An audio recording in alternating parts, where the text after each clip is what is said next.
All right, highlight of the session, Iceberg. Now you see it, now you don't. They lowered the Iceberg, so the price chased the Iceberg. Now I'm going to be able to scroll this around.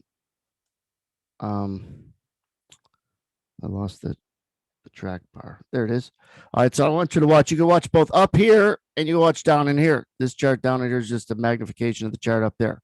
You'll see a green line that gets right there. You see it? It got highlighted because we determined we're able to find out that there's more than meets the eye, or what's called an iceberg, which means the guy is showing a certain amount, but he's got a lot more underneath it. Then we also could draw it back to where he started. So the beginning of this line, after we know he's an iceberg, we could follow the ID and the history of when he put the order in, time-wise. So the market trades it. Generally, it'll run away from it, but a very interesting thing happened, and he moved it right away.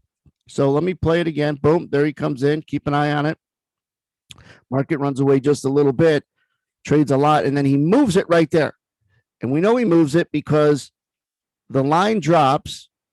And then if you look at this ID 594-1, it's 594-0, same order ID. The -1 means he moved it once. We know it's the same ID, and now we know where he moved it, obviously, to this 22.75 price. We know he's done 1196, and we know he's showing 75. Those are the two. Those are the numbers that we know so far. And we also know when the market, when an iceberg like this moves lower, price chases it. High probability. So there's direction. So let me fast forward it again. Boom, he moves it once. They traded a little bit. Boom, he moves it twice. Take a look. 594-2 means he moved it twice. This is showing he's done 24.17, still showing 75. And so we fast forward again. That's where he moves it the second time.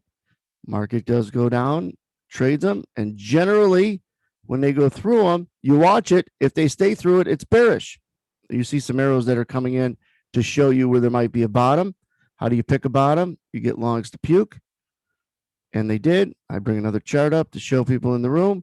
Iceberg quickly gets filled, and that marked a little bit of a bottom. But just to bring it back a couple beats here, iceberg comes in,